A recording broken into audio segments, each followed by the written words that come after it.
I did say that I would show those of you who don't have paints or who are working with simpler materials how to create something similar with using just crayons or markers. So I'm going to do something very, very quick to add in, but just simple effects just with both crayons and markers, just in case you are trying to do something like this at home. It won't be as involved obviously as oil paint, it'll be much more simplistic, and I'll just take a section and show you something small. So here I have a box of kids crayons and some markers that I use with the kids. So we'll start with the crayons, and I'm just going to do, you can see I have an apple on the left and an apple on the right. I'll do one with marker and one with crayon. So we'll start with the crayons, and obviously it's very, very different to using paint, which has much more depth and much more variation.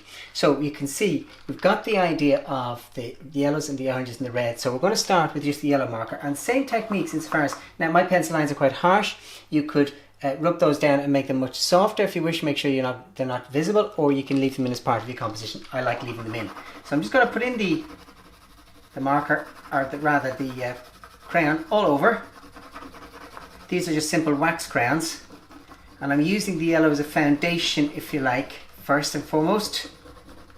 Put in a little bit of colour over everything, and then I'll strengthen it up a little bit into the top of the apple here, where the crown of the apple is much more stronger. I'm going to strengthen that up. Now, as I said, when you're working with crayons, the effect that you're aiming for is somewhat different to that which you'd aim for when you're working with paints. But it's purely, as I said, about the engagement, and this is the key. It's not about making perfect paintings, it's about just engaging with your creativity and engaging with art and getting some sense of therapy and fun from it. Now I'll take my light red and I'm going to start introducing, or actually it's orange, start introducing touches of that down around the sides where I see them. And once again, not unlike when I was using the pencil, rather than using the tip, I'm using the side of the crayon to give a little bit more impact and effect to what I'm doing. And there's a lovely freedom in this sort of thing that you can get, letting some of that fall into the shadow area there. Just build into that like so. Then I'll take some brown and I'll put in the shadowed space here for the dip where the stalk sits out. You can see it's fun, it's playful. And certainly working with crayons is very, very immediate. I'm going to take some blue.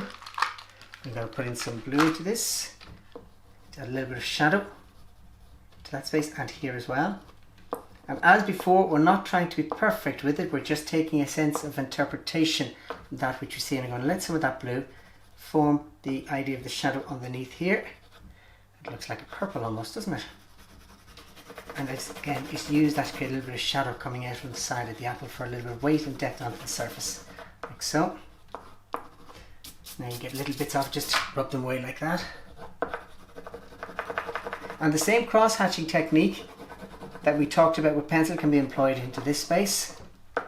Then I can take a little bit of my black and I can give a little bit more strength into those strong shadow areas. And there is a lovely immediacy when you're working with the likes of crayons. A little bit of darkness here and just onto the stalk, like so. And then I'm going to take some red and I'm going to bring in a little bit of my red and lean quite heavily on it to get that little bit of extra impact onto the red.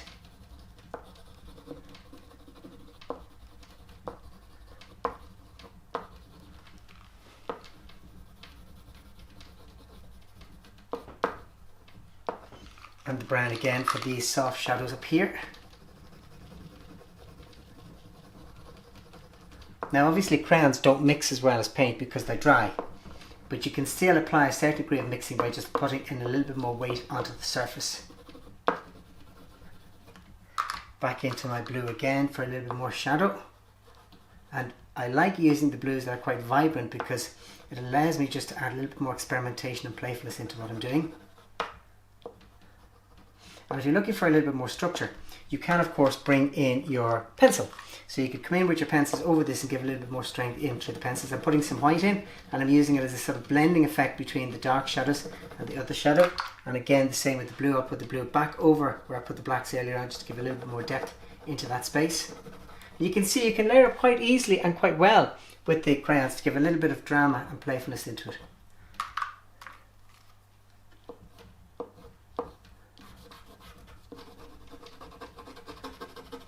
Using my nail just to scratch out, because they're wax crayons, you can scratch them back out, and for example for the likes of the highlighted areas, I can just push that in, take it out with a little bit of my nail or a sharp end like a blade, or even a ruler, something just to lay, just to scratch out the idea of the wax crayon. And it's a nice effect that you can get. Just cutting in through it. So it's not too perfect, just soften up that area there. And as with the paints, just bringing some of the reds down into the reflection, or into the shadow rather, to make sure that there's a similar influence coming through.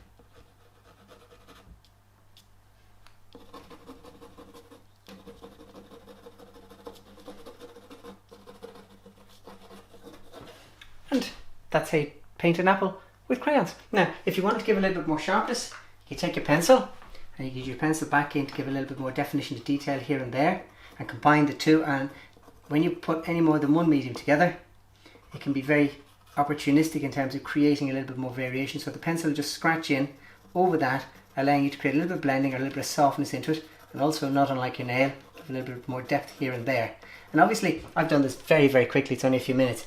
If you spent more time, you can give much more drama and depth to this idea, and of course you could fill in your background and get a little bit more liveliness coming through.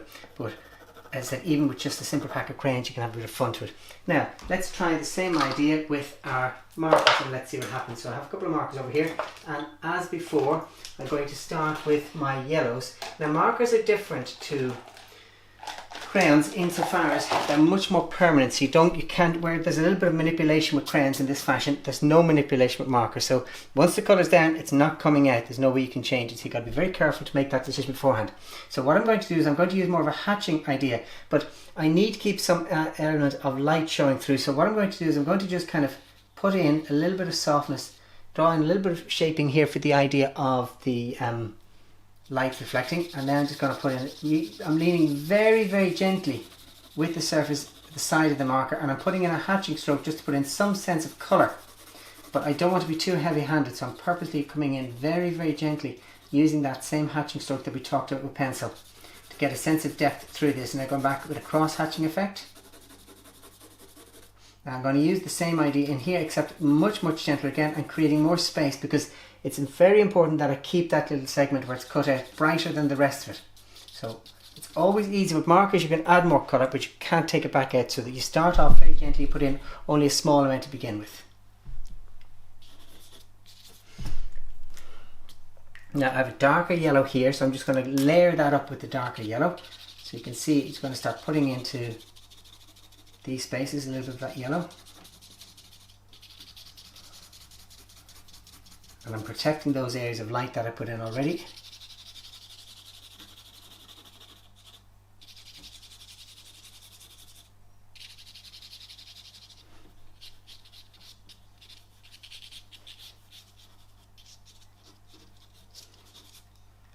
Now I do have an orange. Same idea, start putting in the orange around here. And because I'm using hatching, I'm not filling in too much, but yet I'm getting quite a lot of coverage with that.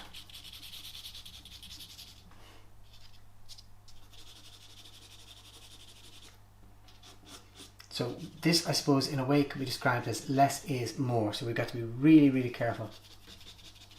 And the same applies with the use of your pencil with this as it does with the crayons, that if you want to use your pencil, you certainly could give a little bit more structure here and there with the pencil. Now I will look for, let me see what I have here. I have a little bit of brown, and so for the indentation where the stalk sits, and again, very gently.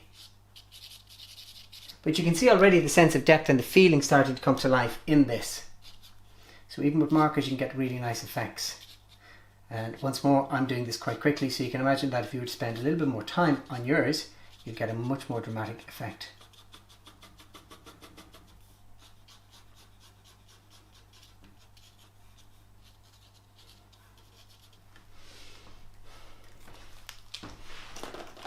Taking that blue, let's see what we have.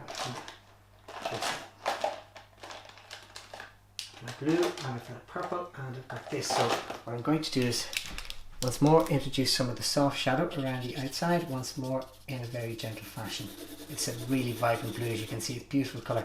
And blues and oranges are very complementary to one another, so they really help to display each other and give a little bit more purity to one another.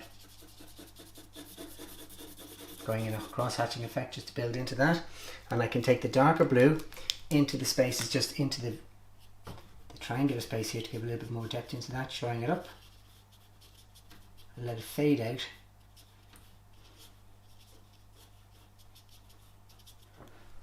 For the stalk. And now put my brown over that again. And I'm going to use a little bit of the blue. Oops. I'm going to use a little bit of the blue just to give a little bit more weight in here, where it's set a little bit darker. Now, I could use the black, but black is very harsh. And the problem is, if you go in too soon with your black, it's very, very difficult to make sense of it at any stage. Now, the reds. And I'm letting some of the red creep outside the line into the shadow so that it gives a little bit more strength into it. And this time I'm using it in the direction. So I'm taking the sense of the side of the apple and I'm letting the red work within the shape of that to get a little bit more drama, a little bit more playfulness into it, and also to express the feeling of the shaping of the apple at this stage. And there's some touches of brown here into the shadow. So again, I'm looking at the shadow areas up above here and leaving lots of space so that I don't end up with too much of a heavy shadow into that space. Once more the blue.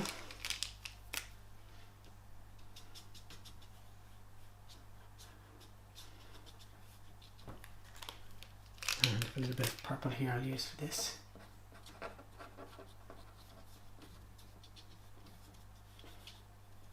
And once more, you can see it just building up, and you can imagine, as I said, if you were to spend a lot more time just layering and layering. So all this is just a brief introduction to the idea of how you can apply that. And sometimes the likes of the markers can work with the likes of the wax or the crayons, the pastel crayons, just to give a little bit of extra strength to those. You can put it in and you can just blend it into the surface if you're looking for a little bit more control, a little bit more definition.